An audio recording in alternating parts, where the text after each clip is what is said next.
Hey, everybody. Before we begin the show, I wanted to give a shout out to our friends at PowerPool. PowerPool is a mining pool and is one of the most profitable for miners. So if you have one miner at home or a fleet of miners at scale, point your workers to PowerPool to enjoy the best payouts. PowerPool supports a number of algorithms, SHA-256 for Bitcoin, X11 for Dash, and others. And of course, we're focused and we care about the most, S-CRYPT for Litecoin, Dogecoin, and now Bell's Coin, merge mining. Pointing your workers to PowerPool is easy with its simple user interface, and the platform also has all the reporting available that your operation needs. Typically, PowerPool extends a low 1% pool fee. However, if you register with the 84 million link in the show notes, you will lock in a sub 1% pool fee, which is excellent.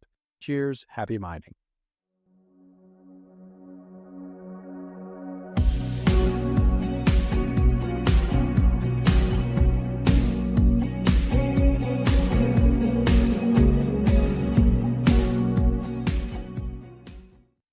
Hello and welcome to the 84 Million podcast. Today we're on episode number 38, and our guest today is Dr. Kapil Amarasinghe, or Dr. Cap.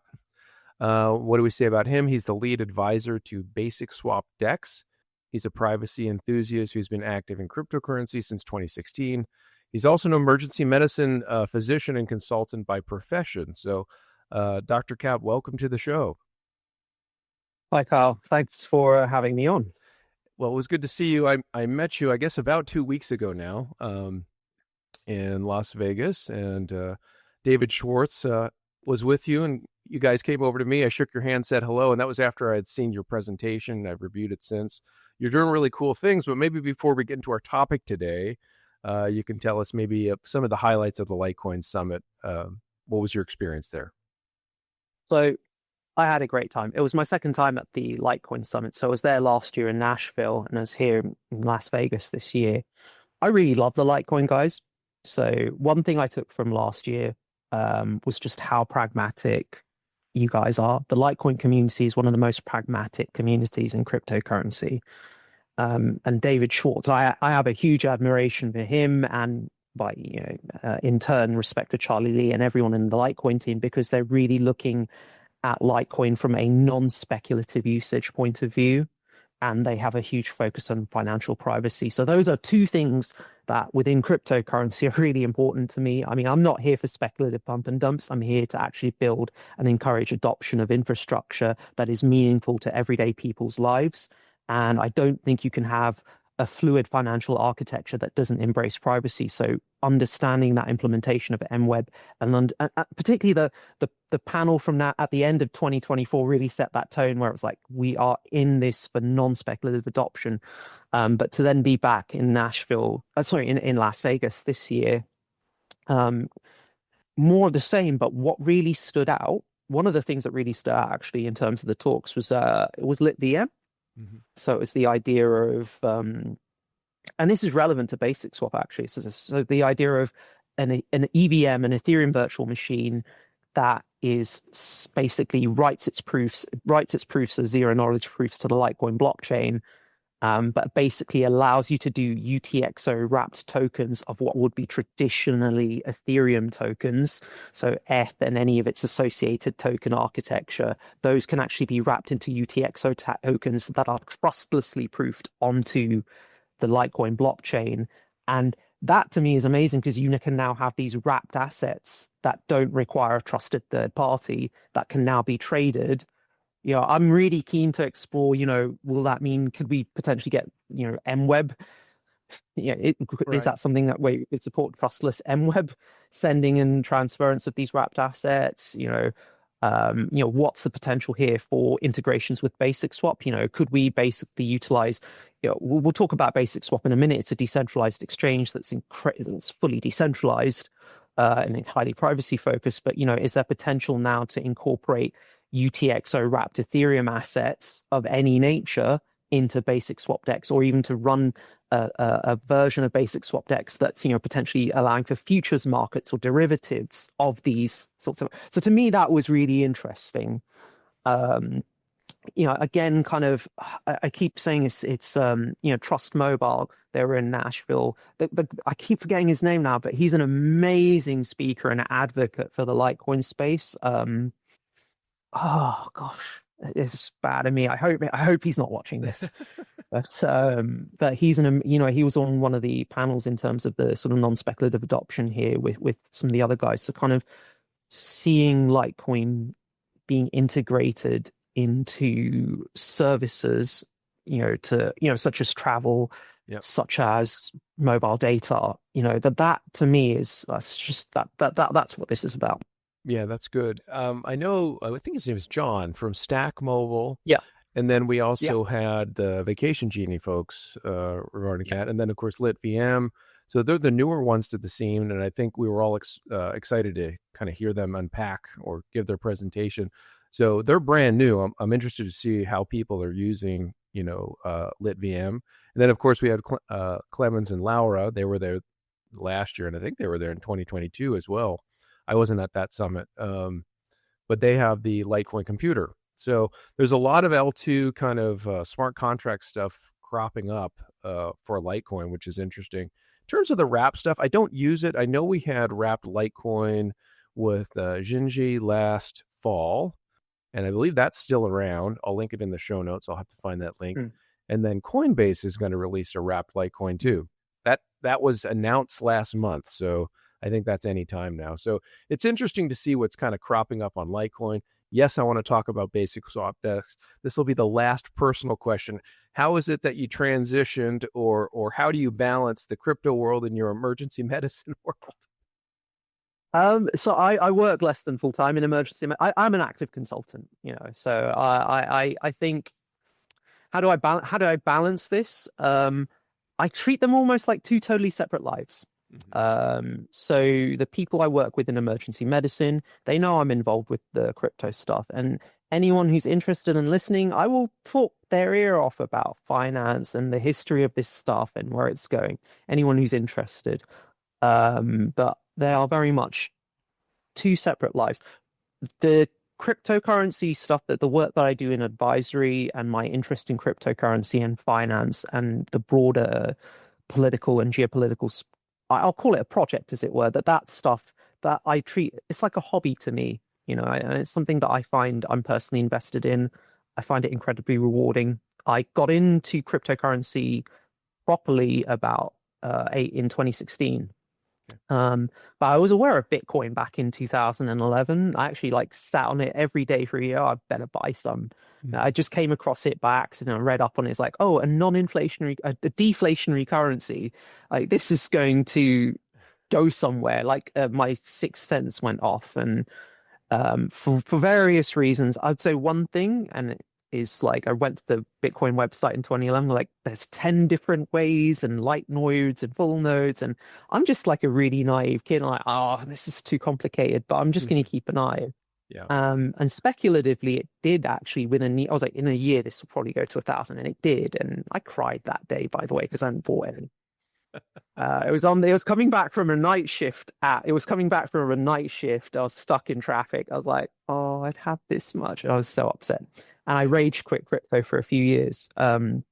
Randomly, an article appeared in my Google newsfeed one day. So in those intervening years, and at that time, I'd also been doing a lot of sort of entrepreneurial stuff. So doing small business and kind of exploring various things to do with startups and media. So I'd kind of I'd learned about business through failing in business, is how I like to joke about it. But I kind of understood the principles of actually setting up and running a functional business. When I came across an article on Ethereum in relation to the DAO, that was in 2016, and they talked about smart contracts, and they talked about Ethereum and how it was like a follow-up on Bitcoin. I looked, as smart contracts, this is interesting. It can remove middlemen from traditional financial processes and traditional work-related processes. And in removing those middlemen, it can also reduce the cost and speed up the process. So this is going to create convenience, because, anything that saves time, anything that creates convenience saves time. Right. And, saving time is money. That's literally it. So if you are creating convenience, you're creating value. So I could instantly see the value in smart contracts as a concept. And I thought, I'm going to make a speculative entry into Ethereum, having seen what happened with Bitcoin. So I did that. And, I got into Poloniex. discovered all these other projects, started going down the rabbit hole. One of the projects that what led me to the advisory today essentially was a project called the Particle Project. It was actually a precursor project called Shadowcash, but the Particle Project was basically building a decentralized peer-to-peer privacy-focused marketplace, an eBay-style marketplace for the buying and selling of real-world goods. And that also excited me. I was like, that has obvious value because it had no commissions. It was heavily privacy-focused. So I was like, okay, this is obvious to me. Like, let me get involved. And I started becoming a member of their community actively. I became a very big advocate for that project. So, as an advocate for Ethereum, advocate for the Particle Project. As time passed on, I became much more, even though Ethereum was performing speculatively well, I became much more interested in Particle because of their focus on privacy. And as I went down that rabbit hole, I began to understand the importance of privacy much more and more. So it was very much a two-way. It was giving and getting. So this was a continuous learning process for me. Going down that rabbit hole from 2016 onwards, I didn't just come in as like a casual retailer, let me take a punt and gamble. It was more, let me actually, I was kind of really coming to appreciate and learn and understand how broader financial markets and systems worked. Initially it started off by saying, oh, look at all these bots trading. Okay, I can see what's going on there. Look at market movements. Look at Wyckoff theory. Look at the theory of reflexivity. So started exploring these various different financial theories, seeing how they relate to general market movements, really coming to appreciate and understand the underlying architecture on an infrastructure level behind blockchain, and then really getting into understanding the ideology and philosophy behind it. It really aligned with my values of self-sufficiency. So essentially, I will, if I'm responsible for my own destiny, I feel responsible for the people around me. I don't want to feel like I'm dependent on anyone or feel like I'm a burden to anyone. So I feel like a lot of the values of cryptocurrency and the ethos from which it was born aligned naturally with me. And actually, that long process of learning, that's what's, led me to, I became an advisor in 2019, and, that's kind of what's led me here. Sorry, that was a long answer, but sure. No, it was good. I think I like when these things are articulated, because that sort of explains my story on many levels, on how I entered and how I ignored for a while and came back and things like that, especially the Bitcoin one. But yeah, the user experience was really bad. I mean, I know people still think it's tough, but it's way better than it was, back, 10 plus years ago. But I think the whole philosophical angle and like the principle angle of these currencies is like why they're here. It's not because we want a big, degenerate casino. I mean, that seems to be a part of it now, but sometimes you wonder if the folks coming in 2024, 2025 and buying meme coins, and hey, some of those are proof of work, I'm okay with it. But it's just not the same as, the environment when cryptocurrency was born. Inflation problems, those haven't gone away. Speaking of, the times, Chancellor on the brink of bailout, that's on the inscription of block 0 Bitcoin, right? It was all about big economic problems and kind of this being a solution to those problems. So sometimes I wonder about the sound money aspect or the principles of, as you said, deflationary programmed money.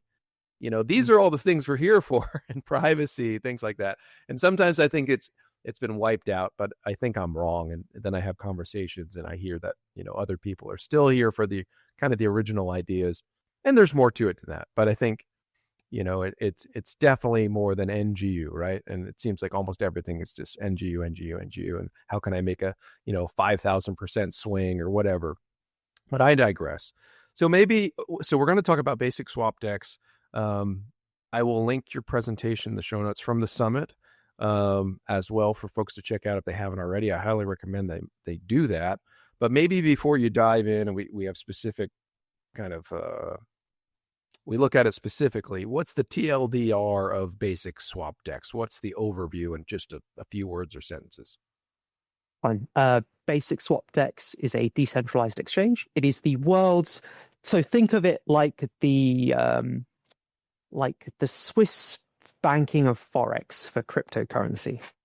The world's most private, secure, non-custodian KYC-free cryptocurrency swap service or exchange. Okay, so it's a decentralized exchange. It's used for trading cryptocurrencies. So that's why I say it's like the equivalent of Forex, but for cryptocurrencies. And the reason I say it's like Swiss banking, but for cryptocurrencies, because the underlying architecture for BasicSwapDex is designed in such a way as to preserve privacy at every single level imaginable. So that's the short of it. And how long I guess, when was the software published initially? How long has this DEX been running? So the DEX kind of went properly live from around 2021. So 2021, 2022, the actual development began around 2019. And then kind of the initial releases came around 21, 22. And it's kind of just been steadily developing from then. And you have multi-currency support. It's not just privacy coins. Yes, it's not just privacy coins. So at the minute it supports Bitcoin, Litecoin. It supports the balances on MWeb, and when the update for Litecoin comes in with view keys, it will support Litecoin MWeb. It supports Dash, PIVX, Fero, Monero, Wownero, Decred, Namecoin. There's actually a whole bunch. It supports both public and private coins, and it's generally optimized for coins that utilize UTXO architecture. Very cool. Let's look at maybe atomic swaps. So that's an old kind of dream. It's an old idea. I think Bitcoiners and Litecoiners, we used to think, I think it was with SegWit that allowed that to happen. We've had SegWit for a number of years. Litecoin proved it. And we thought of this, let's look into atomic swaps. And I think there's submarine swaps and different varieties of these things. I'm not sure if people are thinking about those anymore. So tell us what an atomic swap is and why it's going to help maybe exchanging cryptocurrencies. So think of it as a cross-chain swap. So the best way to think of it is synchronize two blockchains together, create a kind of conditional contract between them. So it's create a conditional contract between them that has a shared secret. And in the steps of initiating the steps for the atomic swap basically means that when it's complete, it'll trigger a transfer of funds from A to B on this blockchain and from C to D on the corresponding blockchain, on the counterparty blockchain. And what links them is this kind of smart contract with a shared secret. And essentially what happens is when you go through the steps, when you basically, at one point that secret will be exposed, and that secret is the same to trigger both the transaction on both the party and counterparty side. So basically, I feel like I'm explaining this in a really convoluted way, but basically it's a shared secret. And when one party sees that secret, the other party will see the same secret. And that secret will allow a transfer to occur on two separate blockchains that are linked. Does that make sense? It makes sense. And I know it's supposed to be very fast. Yeah, correct. I say it's as fast as the blockchains that are involved. Yeah. So if 2.5 minutes and 10 minutes with Bitcoin, for example, or Litecoin to Bitcoin. Litecoin to Bitcoin, the rate limiting step is going to be Bitcoin because it's 10 minutes for that confirmation to occur.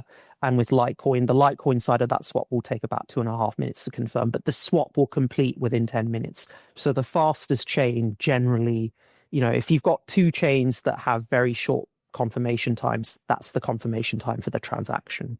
Is the longest one, as it were. Yeah.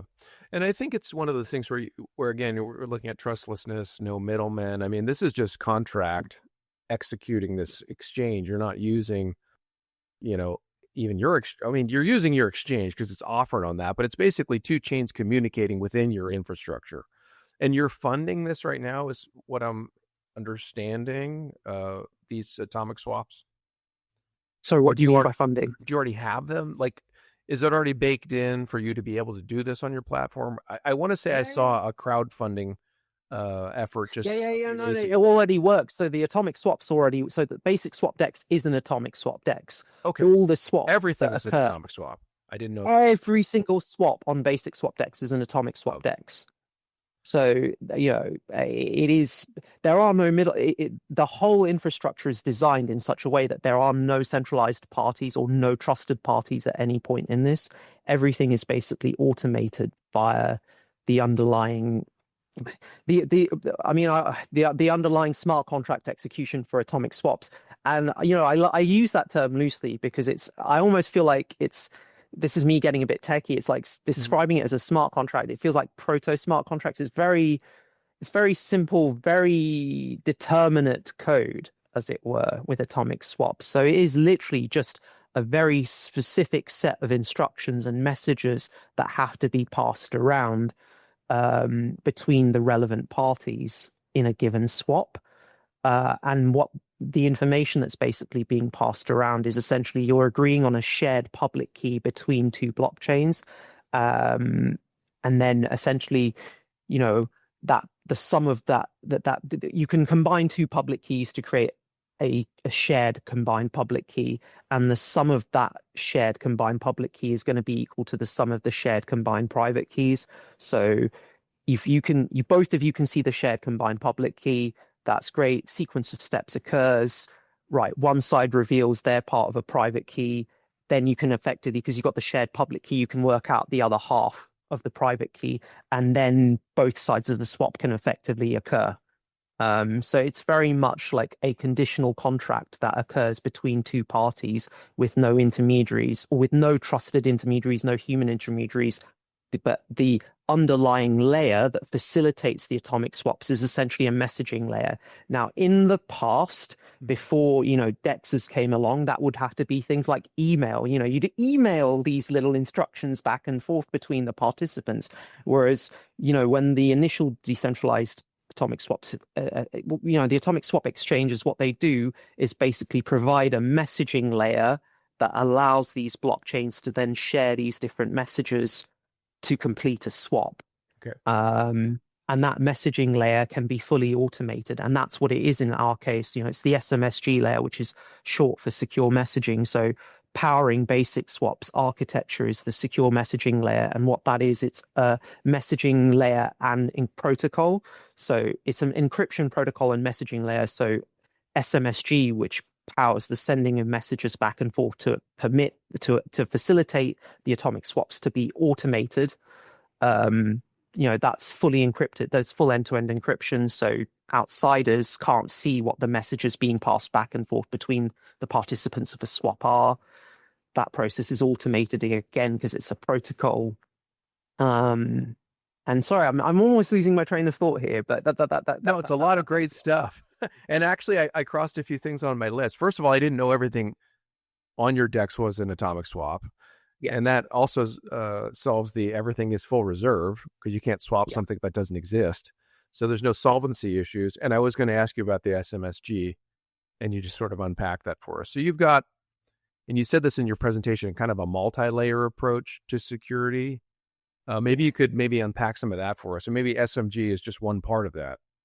Yeah, SMSG is just one part of it. So the underlying messaging layer that makes BasicSwapDex, our decentralized atomic swap DEX, possible is that SMSG layer. It's a messaging layer. It employs full end-to-end encryption for all messages that are passed back and forth between nodes. So BasicSwapDex is a peer-to-peer node-based DEX. You've got, every time someone spins up an instance of BasicSwapDex, they're basically running a node. So you download this to whatever platform you're using. It's not like you log in on a website or whatever, or use an app. Well, maybe you have an app. I think you are building a mobile app. We're building a mobile version of this, but I'll get to that in a bit. Everybody has their own instance. You have your own package on your machine. Okay. Yeah. You basically download the BasicSwap software to your machine. You launch it. When you do that, you're basically setting up a node of a BasicSwap node that then connects to other BasicSwap nodes on the BasicSwap network. You leave that node running like a server. So as long as that node is running, it can receive and send messages from the BasicSwap network. The messaging layer that powers the BasicSwap network is called SMSG, which is secure messaging. That is a fully end-to-end encrypted messaging protocol. And so that means that third parties can't see or intercept the messages. Well, even if they intercept, they can't see the contents of the messages being passed on this network. Those messages are used to do two things: facilitate the spread of exchange of messages to enable atomic swaps, and also to facilitate the exchange of messages to construct the order books that actually operate on BasicSwap as well.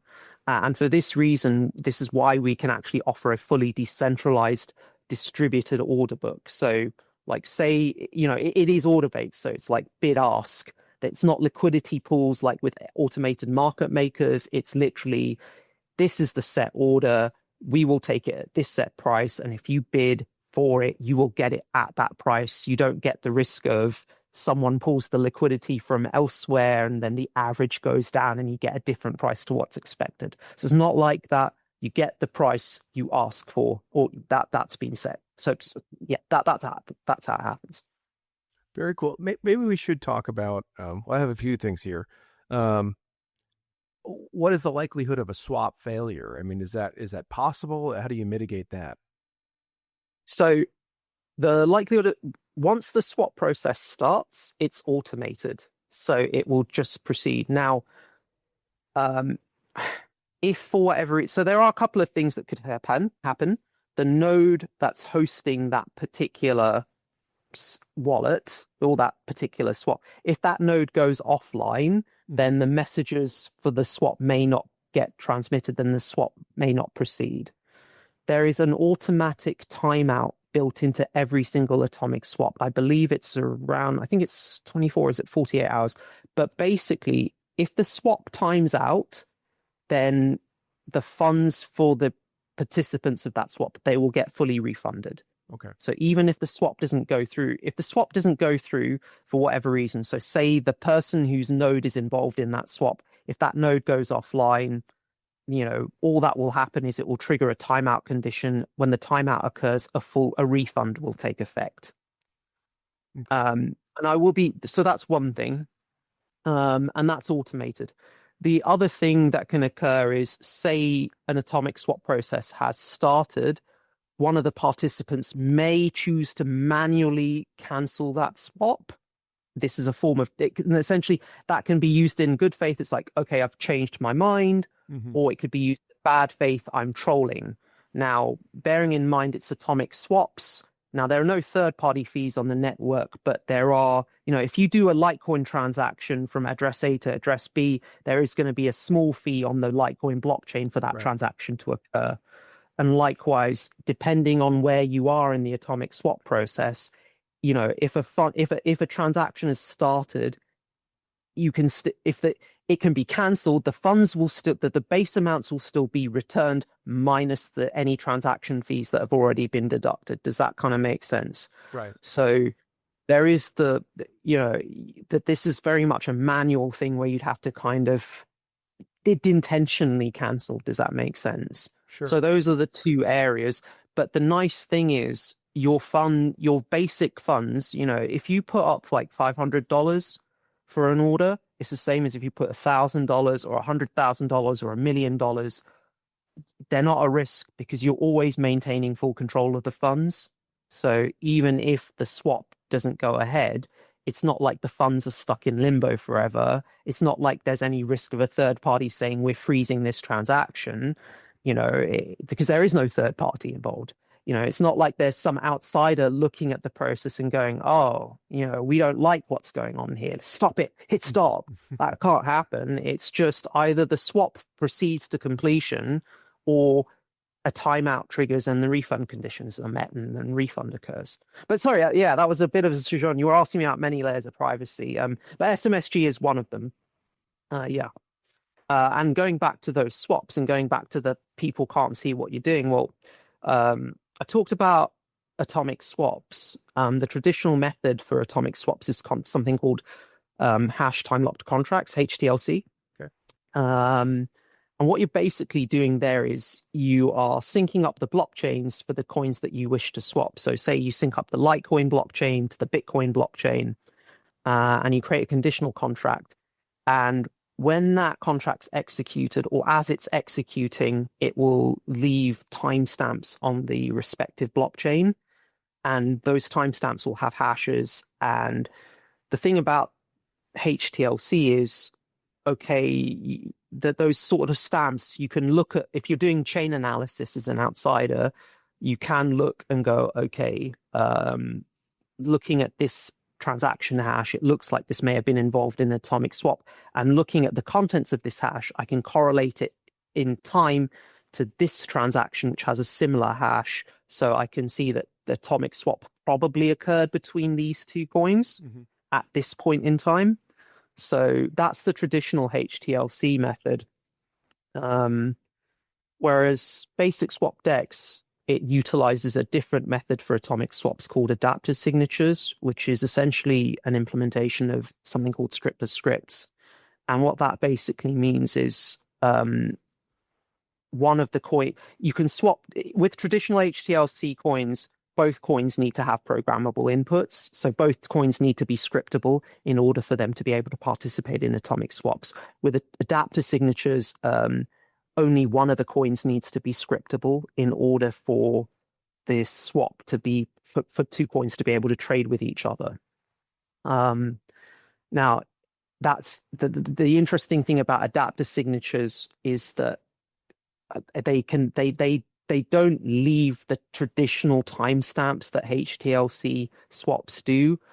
So you may look at, if you're again doing third-party chain analysis, you can look at the blockchains and you might see there's something that looks a little bit funny about this transaction. Like there's a little bit of extra data.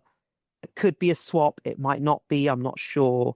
And it doesn't leave a typical type of it doesn't leave like a correlatable timestamp trace with the corresponding blockchain with the counterparty. So it's like you can look at the other blockchain, say Bitcoin, and go, it's something funny, but it's not really definitely an atomic swap. And it doesn't, I can't clearly see that it's linked. They didn't occur at the exact time. You can't say they definitely occurred. So actually, it's really difficult from a chain analysis point of view to say that definitely was an atomic swap and it definitely occurred between these two coins at this point in time.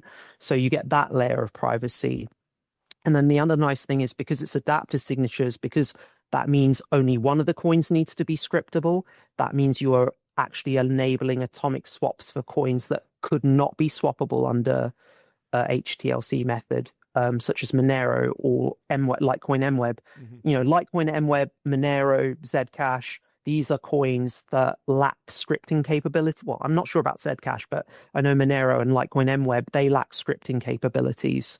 So in the past, they wouldn't have been able to participate in atomic swaps at all. But with adapter signatures, because you only need the counterpart, as long as the counterparty coin has some scripting ability, that's fine. You can atomic swap them.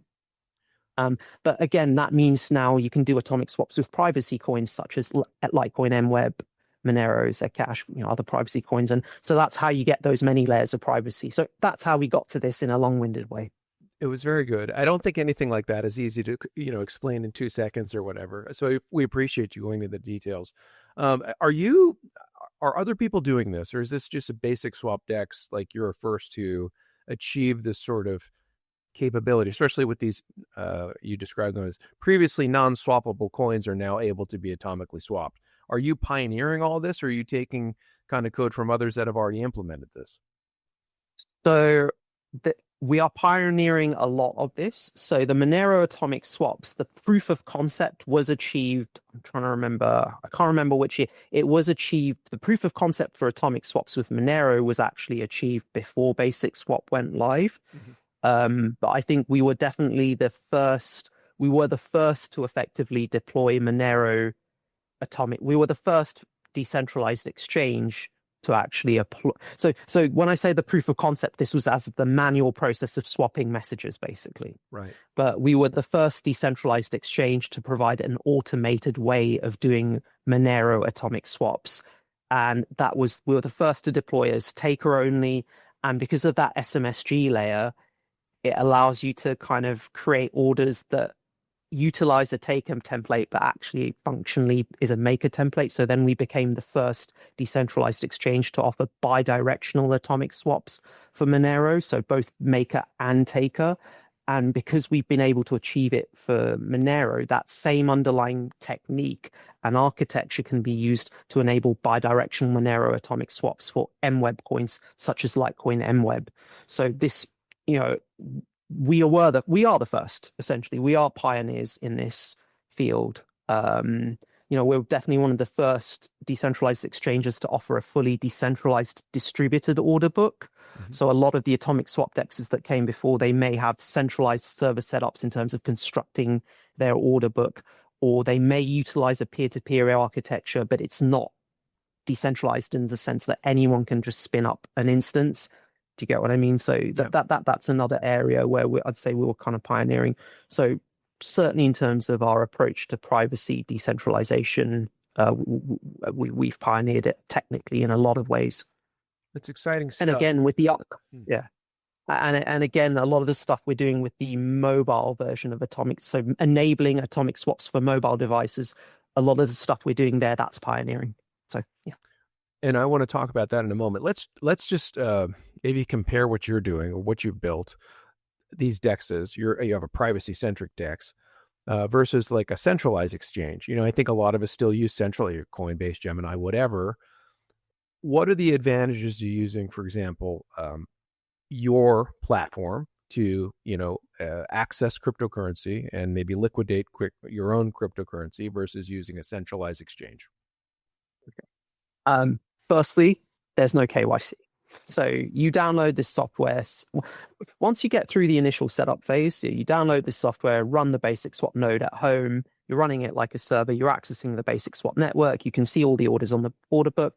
At no point is anyone going to ask you to create an account. At no point is anyone going to ask you to give up your email, name, date of birth, address, who you went to school with, etc. No one cares about that here, and no one wants to know. So that's the first thing. So there's no KYC.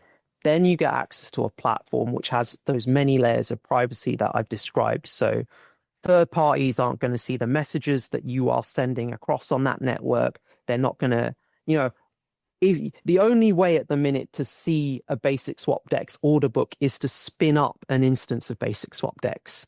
So it's not like, we can't tell you what we can tell you what the orders are on the order books. If an order disappears, it's probably been taken, or if it's been partially filled, that will be apparent. But I can't tell you the daily volumes because that's, those messages are all encrypted. So that's the first thing, and again, there are many ways that people can't look and see what you're swapping at. The other thing is we're not like Coinbase or Kraken, because Coinbase, Kraken, your Binance, they're all centralized service providers who A, will ask for your account details, and B, will charge you a third-party fee every time you do a transaction. So there'll be a percentage of your trade that will basically go to their coffers. Well, we don't do that because there is no third party to send money to for a start.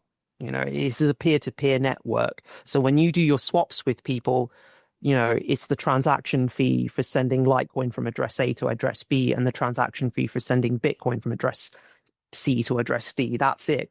There's no other fees. So it's really cheap.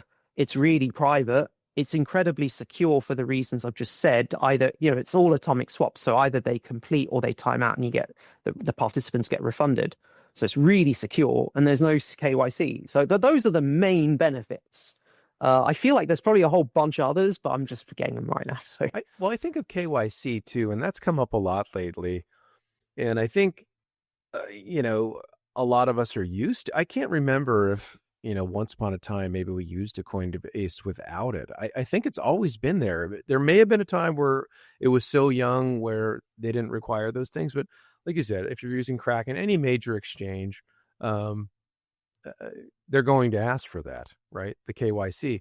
And we have to think, oh no, there's no KYC. It's like we've been kind of programmed in a sense to be in the KYC, but there's a lot of problems with it. And it's like, it's not incumbent on the individual.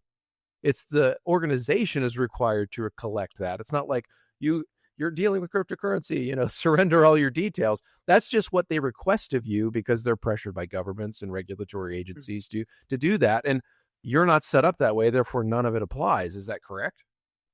Yeah.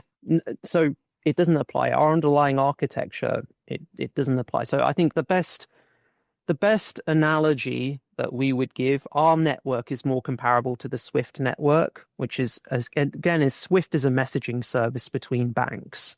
That, the banks are basic in the SWIFT scenario. A bank is a node, and it uses the SWIFT service as a messaging layer to basically verify swaps of currencies, or transactions between respective banks. Yeah. So in that sense, you don't require, SWIFT doesn't KYC all of its customers. So why should we have to? Does that make sense? It makes sense. And I'm clarifying it because I think some people are very cautious with crypto, with regulation. Some people are going to be anarchists and don't care. They're going to do whatever they want. Others are more, maybe say, order-based, rules-based people that say, I want to not, risk my life or my family, and this stuff freaks me out, and I want to be in the narrow, whatever that means, because it's all gray. But I say this because the organizations collecting KYC are required based upon how they are functioning as a centralized entity. If you're not centralized, it doesn't apply to you. So in other words, there's not any legal concerns for using your platform like you're breaking some unwritten rule somewhere. The point is your structure is totally different where it does not even require it.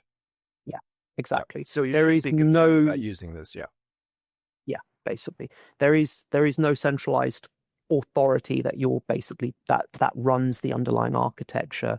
So there's no centralized authority that necessarily has to report. The current legal structures don't really account for that, and in order for them to account for that, you would then have to apply similar. This is legal theory. I'm not a lawyer, sure, but neither am I. In order to account for that, if you were to impose the sorts of KYC requirements like on us, then I would argue you'd have to do that with the SWIFT network, and that would just be ridiculous. That would be non-functional. Right. That would make the financial system completely non-functional. Yep. I think KYC is interesting as a holdover from the days of centralized architecture. Mm-hmm. You had centralized entities, you had people who were responsible parties. Essentially money was flowing through in and out of their hands, and okay, if you take the good faith interpretation of KYC, I think there's a good faith interpretation of KYC, and I think there's a bad faith interpretation of KYC. And when I sit, as in, there's a bad faith. So the good faith interpretation of KYC is, look, we genuinely want to stop money laundering. We want to stop the flow of funds that could be used to exploit or harm individuals. Right. That I get. Mm-hmm. Okay, so at the end of the day, if you're, Joe Bloggs sitting in his office and you're a bank manager and you see accounts have come from, North Korea or some Mexican drug cartel, mm-hmm. One would think or hope that you have and that's clearly then going to be used to buy a bunch of nukes. You'd think that person would possibly have the responsibility to raise a flag. Right. That's fair enough. You've got a network there where you've got a central person dealing with essentially non-transparent movement of funds. Sorry, with transparent movement of funds which are transparent to them. Right. So you could argue, okay, that you've got a duty there to kind of, know who you're dealing with. If I enter into a personal agreement with you, if we decide after the show, I'm going to lend you some money, I'll probably want to know a little bit more about you just in case something goes wrong so I can chase it up. That's fair enough. I get that.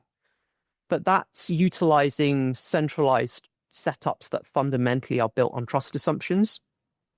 So that's why I say KYC is a legacy of centralized banking systems. Mm-hmm.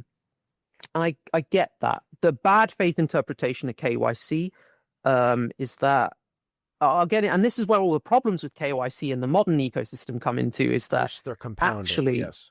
Yeah, which are compounding, which is you trust that the authorities that are looking after your data are not going to misuse it in ways that could actually be used to harm you, or you trust that they will secure it in ways where it will not be stolen from them and then passed on to third parties to be misused against you. So that's the problem with KYC.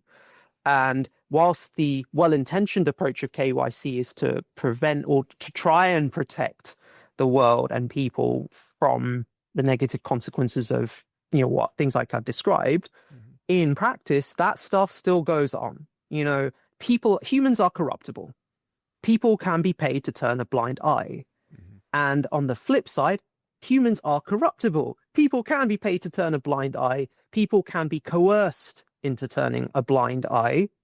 And that's why you can get, for instance, low-level workers in Coinbase, in third parties of Coinbase, potentially being bribed to give out the personal information of their customers to other malicious bad actors who will then use it to extort you, which has happened. Right. I mean, it's a security concern. Yeah, it's a huge security concern. They're amassing piles of information, driver's licenses, national IDs, whatever. And it's sitting there. And I mean, that needs to be protected at all costs if it's going to be collected. And unfortunately, we're seeing that and I'm not saying Coinbase is trying to run a bet. I mean, they obviously want to succeed. They're going to do everything they can, but you cannot prevent these, like you said, certain players from bribery. I mean, it's a lot harder to keep that thing perfect than, how do I say it? I'm just seeing the security vulnerabilities with KYC, and I think we're seeing more and more and more of those things, and we have to question this. Yeah. I feel sympathetic to Coinbase as an organization. They have to KYC. They're legally required by the government to. I bet, I'm sure like the heads of Coinbase don't want to KYC. It is a huge, that is, you're taking on a load of personal information and then you have to secure that. That is a huge cost. And then you still have to use that in order to verify various processes in regards to your organization. That is a huge security risk. It would just be more straightforward to have a system whereby I've received this amount of money. I don't know who's gone, where it's come from. I don't know who it's going to, but there's no legal duty for me to have that information. I feel like sympathy that, they have that legal requirement, but I don't think they want to. Yeah. Do you ever see KYC maybe legislatively rolling back due to all of this stuff that we're seeing in real time? I guess we have to, push for that. Individuals with governments and regulators say, hey, we don't want this. But I think some of us assumes if it's there, it's going to be there forever. But maybe that's a very pessimistic outlook. I know we're all in KYC now, but it's important to discuss this because this is a lot of information that people are giving in good faith and it's being leaked. And that's something that shouldn't be happening. So I'm curious if we could ever roll back, or do you believe it will ever be rolled back at this centralized level? I hope so, but I'll tell you what I honestly think.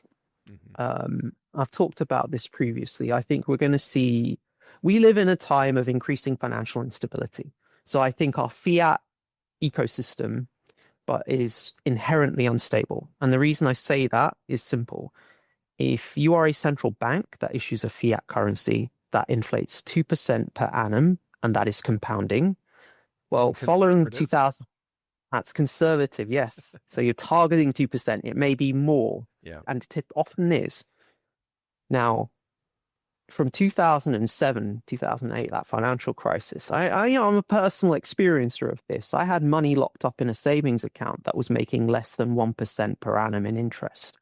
In the meantime, the inflation rate was around 2% or more, and that was compounding every year. At the same time, my wages were not going up to match inflation. So in real terms, my pay as a doctor was falling year on year, to the point that from 10 years ago, my real terms pay is 25% less than it was a decade ago when you account for inflation. Now, the people who contribute non-speculatively to an economy, in Britain, we'll call them, it's the working classes and the middle classes, right? These are people who have professional jobs, laborers, etc. The majority of money they earn is held as savings. Most of these people, they don't understand finance. They don't understand investments. They will just keep it in savings. So those savings on 1%, their real-term spending power is falling because inflation is eroding away at it. So this is... In the meantime, people who do have significant net worth, who have significant spare reserves of money, they can afford to take the risks and put those into investments such as index funds, gold, bonds, ETFs, whatever. If you look at the performance of all of those investment asset classes, they have all outperformed putting your money in savings in a bank. All of them. You know, the best, one of the best investments in the last 15 years has been the S&P 500. Okay. But the reality is the majority of people who are putting money into those asset classes, they're wealthy. So the fiat structure of money, of central banking, because of the behaviors that it creates, you know, working 12 hours a day and living paycheck to paycheck is very different to someone who, you know, makes $300,000 a year and spends $100,000 a year. Very different. So this creates the conditions for compounding wealth inequality and compounding social inequality and compounding social instability. So to kind of answer your question, and I think we're seeing the effects of this increasingly. And I say compounding because you don't notice it at first, but then as the years tick by, it becomes more and more obvious because you see increasing levels of civil unrest, increasing levels of social division, increasing levels of mistrust, both in the government and in societies and in communities.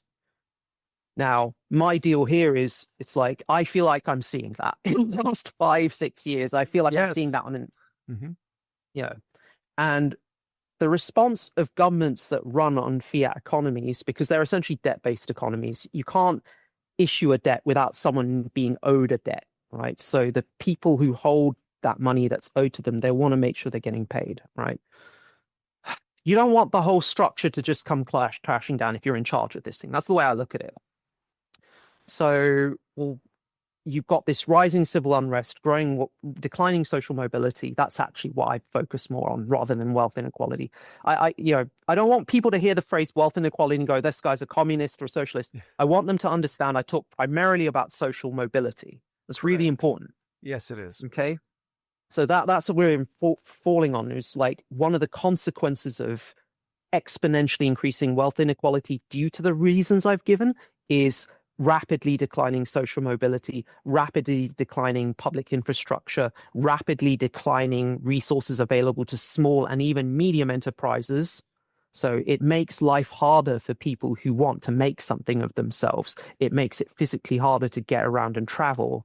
And that means, you know, people can't communicate, people can't exchange ideas. I'm a big believer in liquidity theory, which is that the more you have free flow of information, the better the exchange of ideas, the healthier your economy. So if you stifle the movement of liquidity, flow of people, the flow and exchange of ideas, you get a declining economy, a stagnating economy. And when you get people in stagnation, they become increasingly frustrated because they're seeing their living standards fall and they're getting angrier. And this is, you know, in a roundabout way to answer this, it's like, if you get a restless population and you're a government that's struggling to take control, you're in the UK, there's a natural tendency to veer towards authoritarianism, fascism, towards abuse of power. Yeah. Exactly. And I'm not commenting on any specific governments here. I think this is just a trend that can be observed in any government that is based on central banking fiat systems. Yeah. And I think you see it faster in countries with central banking fiat systems that have weaker governments and weaker currencies. So I'm not going to name names. I think it affects every single government in the world that utilizes this system. Okay, so this is just a process, and I'm a neutral observer. I'm an observer of it. Yeah. So to me, I think the tendency of governments is to then crack down and to impose increasingly authoritarian structures of surveillance. And there will be a tendency towards growing corruption. And I think what drives that is a lack of understanding of what I've just explained. Mm-hmm. So I think it's ignorance rather than necessarily malice. Because it would expedite the same problem that you're describing by remedying it or whatever. Yeah, it makes sense. And I think, you know, if we had sound money we're talking about economics now. If we basically had sound money,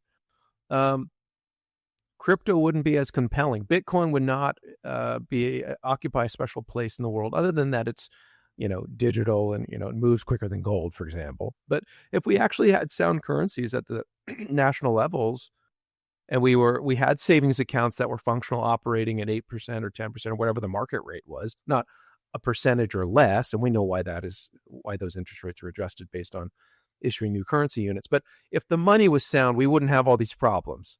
And you spoke of principles in the beginning. You're speaking kind of principles now, or at least I'm going to distill them from what you're sharing. And this is the whole case for cryptocurrency, right? For sound money, for systems that aren't deflating and having your labor being trapped in a vehicle that's reducing value year over year.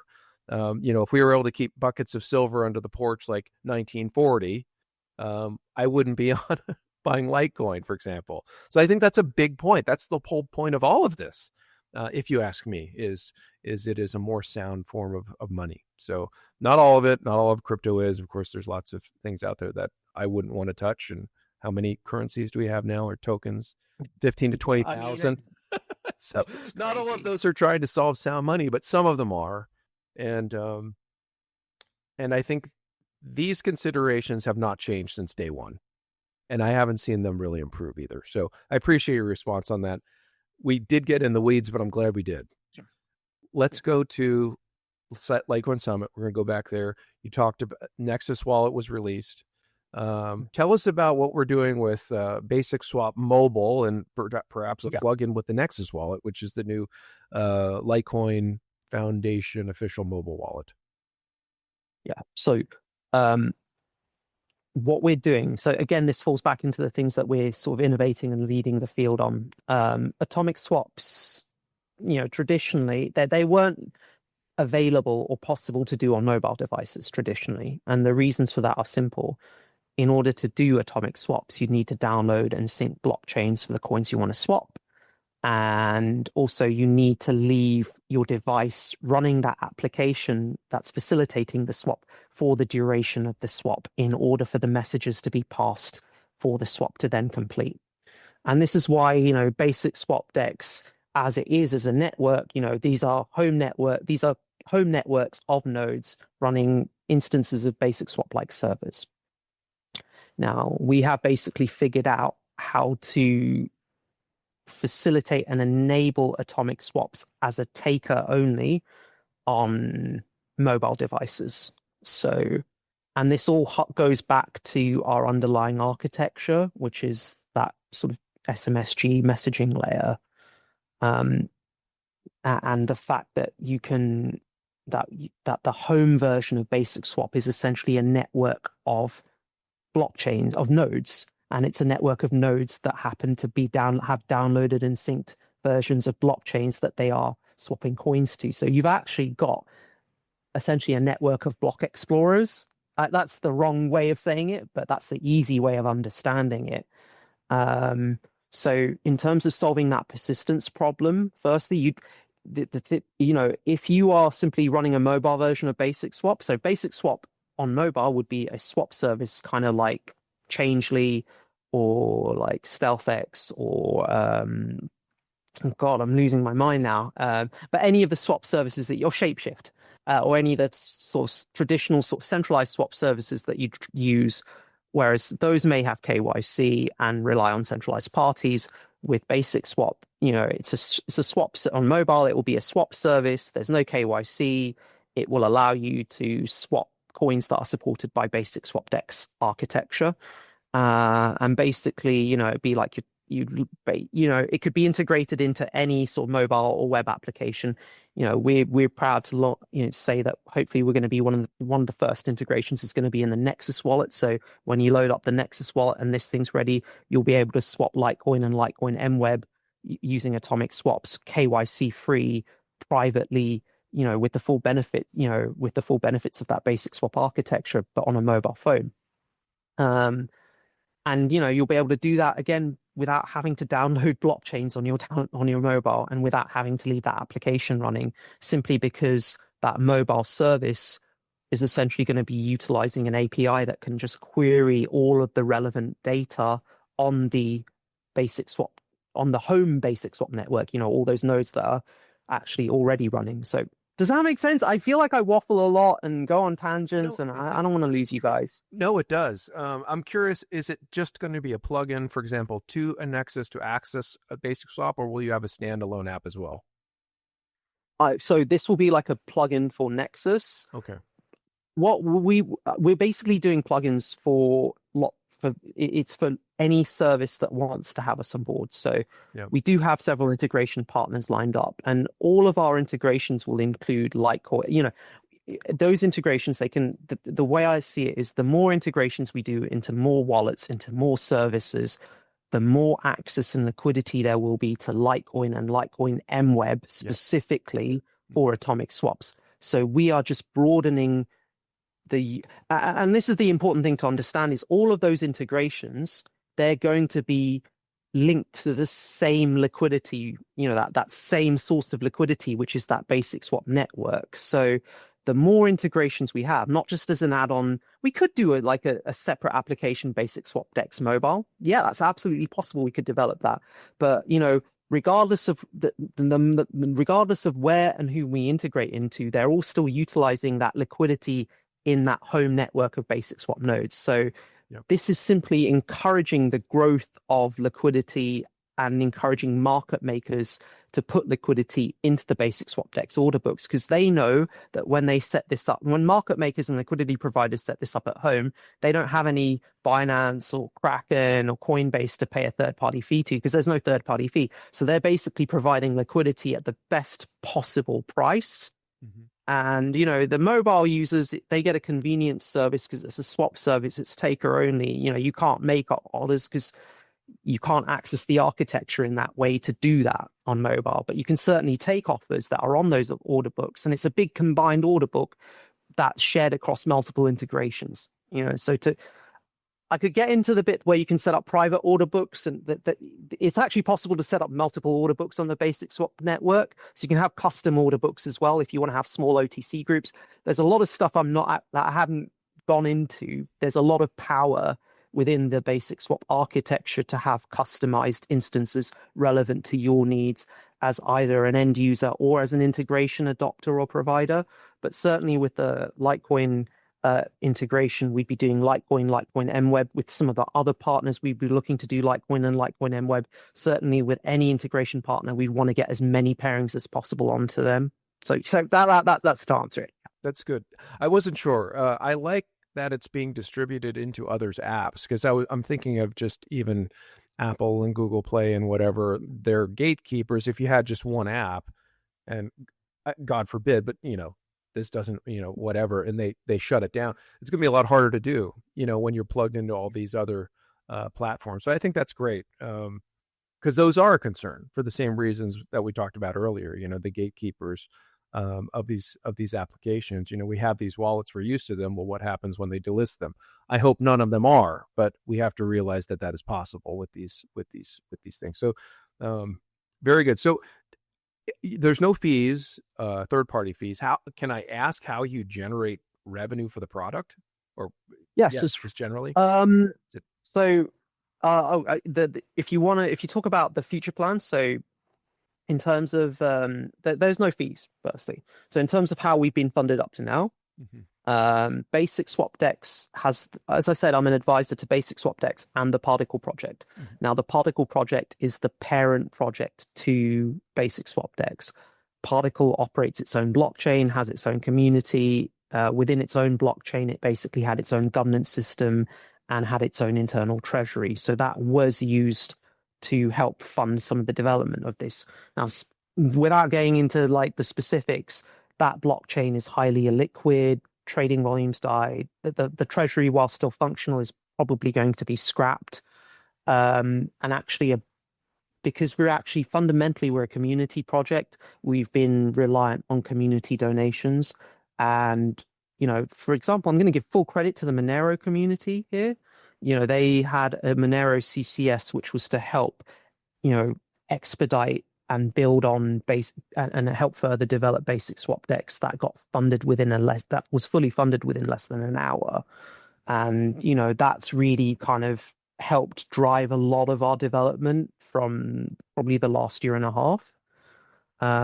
We do currently have CCS with via the Indigo platform on Litecoin for this current version for BasicSwapDex mobile. So, you know, there's a $75,000 target. I don't get paid for this, by the way. I'm a volunteer. I find this stuff really fascinating. And I hope to those in the audience that are listening, they really understand that I'm doing this out of the pleasure of it really, and the ideology. So I'm very much a community member. This is very much voluntary for me, but the devs who build this, they have families, lives, children. They need to eat more than just ramen. Absolutely.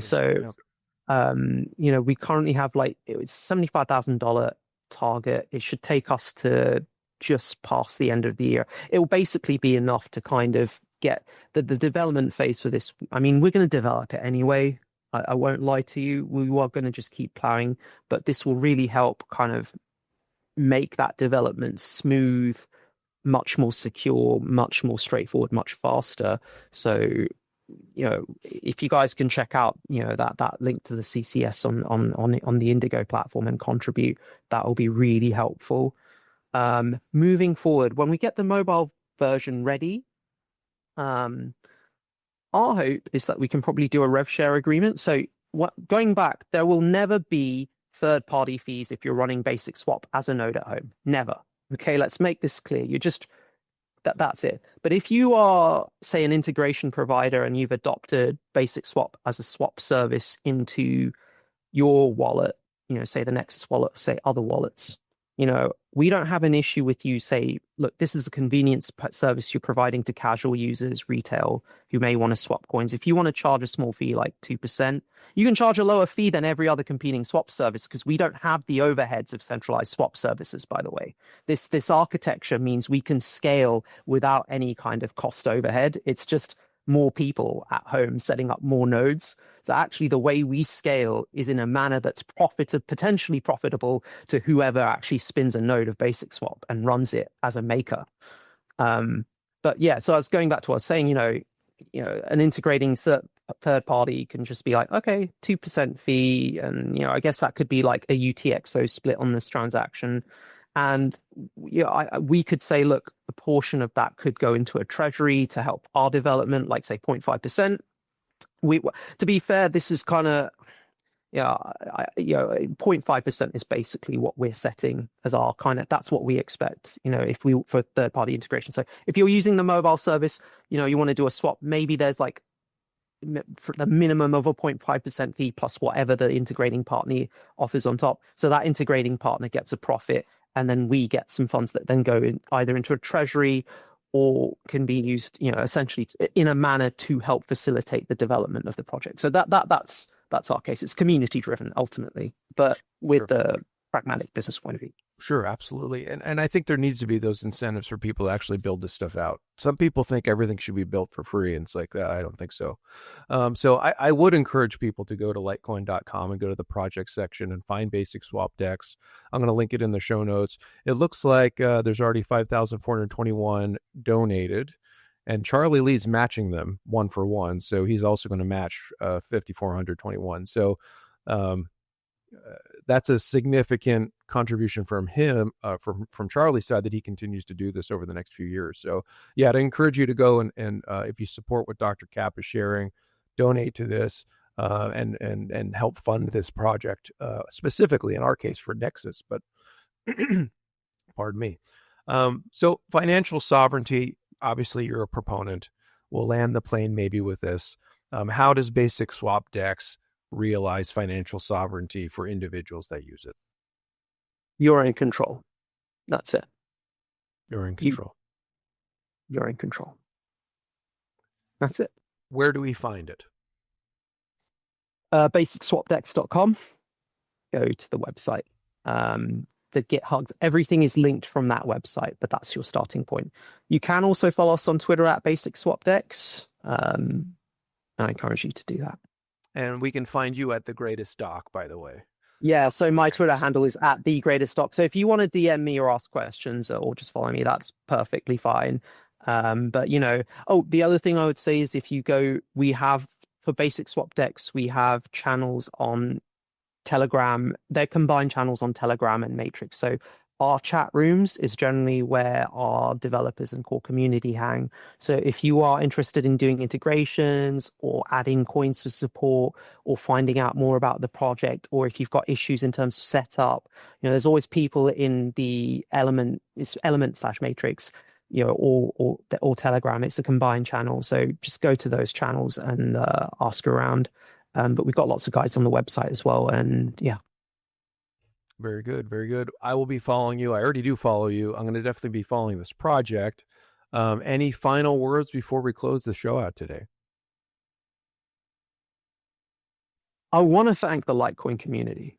I have to say, I'm just really impressed with the Litecoin community. I think, 2 years before we went to Nashville, it wasn't a project that I'd followed for a while. And then when I found out you guys were doing MWeb and I was really interested, I think you guys are a wonderful community. I think you guys have a wonderful pragmatic vision that is based not on exploiting people, but helping them to grow. And I hope you continue to engage in realizing a world that is some positive, not some zero. I think that is a great, amazing thing about you guys. And actually, just thank you so much for having me on, because these are the chats that matter to me at the end of the day. All the stuff we talked about today, I just want other people to understand this stuff, keep their ears open. It's really important. That's how you find freedom, is understanding this stuff.